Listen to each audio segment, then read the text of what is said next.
अस्सलातु वस्सलामु अलैका या रसूलल्लाह वला आलिका वस्हाबिका या हबीबल्लाह।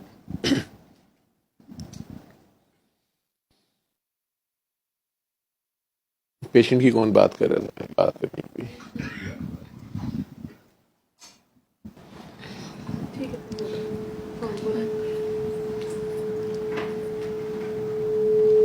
जी सर, फैमिली में एक फीमेल पेशेंट हैं।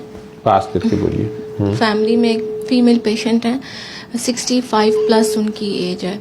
तो उनको 15 साल से पैरालाइज हुआ है। राइट साइड पे था तो पहले वो वॉकर से थोड़ा बहुत चल लेती थी, वॉशरूम तक चली गई। अब कुछ महीनों से बिल्कुल पूरी बॉडी पे पैरालाइज हो गया उनको। तो बिल्कुल वो बेड पे हैं और लिक्विड उनको दिया जा रहा है बॉटल्स के थ्रू और इस तरीके से।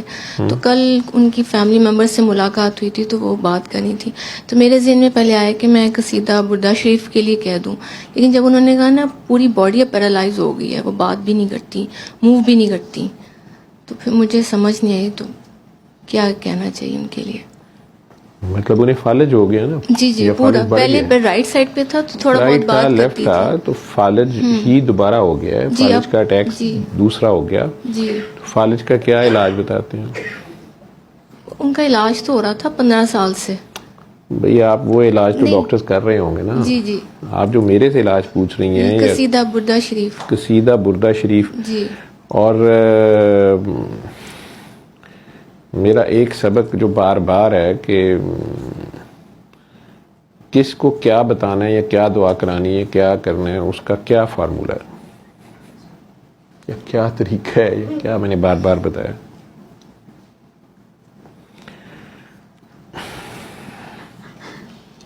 मतलब अब मैं बाबा जी सफदर अली बुखारी साहब जो हैं वो पर्दे में हैं, पर्दा फरमा गए, जहाने फ़ानी से कूच फरमा गए, जो भी लफ्ज़ बोल रहे हैं आप, कि वो मेरा टेलीफोन तो नहीं सुन सकते और मैं इस तरह जाके उनसे पूछ भी नहीं सकता कि बाबा जी अब ये इस मरीज़ को फालिज हो गया, इसको क्या करना है। तो अब मैं बताता हूँ तो कैसे बताता हूँ क्या फार्मूला? अकॉर्डिंगली कि जैसी उनकी कंडीशन होती है, जैसे नहीं, बिल्कुल नया भी मसला हो सकता है, कोई भी मसला है उसमें अगर डॉक्टर जावेद हैं या आप डॉक्टर साहब हैं तो आपको कोई भी मरीज़ मिलता है, आप उन्हें दुआ बताना चाह रहे हैं जी। तो उनका कोई भी मसला है चले तो आप कैसे फैसला करती हैं कि इसको क्या बताना है? सबसे पहले तो दिन में यही आता है कि सूरह रहमान बताई जाए, फिर ये आता है कि दुआ करवा दूं। आपके लफ्ज़ हैं कि दिल में आता है कि मैं सूरह रहमान का बताऊं और दुआ करूं। जी जी। अभी आपने कहा कि उनको जब फालिज हुआ तो मेरे दिल में आया कि मैंने कसीदा बुर्दा शरीफ सुनाऊं। जी जी। ठीक है जी। ये दिल की जो पहली कॉल है जी, इसको सुनना है, ना कि मेरे पीछे फिरना है। जी। ये मैं ट्रेन कर करके 20 साल में कई लफ्ज़ों से कहने की कोशिश कर सका, करता रहा, लेकिन नहीं कामयाब हुआ। बहुत थोड़े लोग हैं जो इसके ऊपर चले। तो आप लोगों को मतलब मुझे नहीं समझे कैसे समझाऊं, और मैं उसको हमेशा अपने ही गिरेबान पकड़ता हूँ और आज भी पकड़ूंगा। मेरी ही शायद कोई गलती है कि मैंने अपने आप को कोई इतना महान बना के पेश किया कि आप लोग वो इंडिपेंडेंट काम नहीं कर रहे उस तरह से मखलूक़ खुदा के लिए, खिदमत के लिए, अल्लाह की खातिर, कि वो आप बीच में फिर कभी मेरे पीछे कभी किसी के पीछे। या अभी पिछले दिनों ये ग्रुप्स भी कुछ यूट्यूब पे उस पर बने हुए थे, व्हाट्सएप पे, कुछ फेसबुक पे भी, उसमें बहुत ज़्यादा कन्फ्यूजन हुई।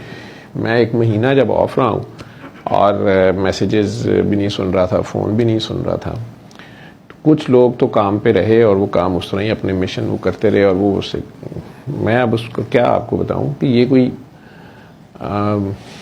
इतनी मुश्किल रॉकेट साइंस है नहीं, एक सादा सी बात थी। लेकिन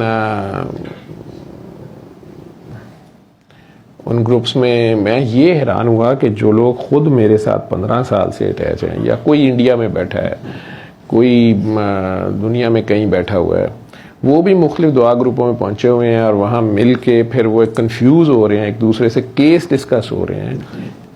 वो आप के दिल में ख्याल आया मैंने बताऊं तो बस वो आपने बता देना था। बाकी उसके बाद आप दिमाग की खिचड़ी पका रही थी, जो मैंने पहले भी आपको कितनी बार कहा। इस काम में इतने लंबे चौड़े चक्कर में मत जाएं, ना इसको रॉकेट साइंस बनाएं, ना इसके फार्मूले बनाएं। एक मोटी बात बता दी गई तो आपके दिल में आया आप कर दें बस, ठीक है। बाकी वो आपके मसले हैं कि जी वो मेरे फलां रिश्तेदार हैं, वो माइंड करेंगे, मेरी कोई सुनेगा नहीं, या वो मुझे मजाक उड़ाएंगे कि जी पीर बन गई है, ये तो सुनना पड़ता है। लेकिन आपके दिल में किसी का दर्द जागा, या आपके दिल में ये ख्याल आया कि ये तकलीफ में है, इनकी तकलीफ रफ़ा हो जाए, मैं ये तरीक़ाकार उन्हें बता दूँ, आप उन्हें बता दें, फिर वो करें ना करें, ठीक है।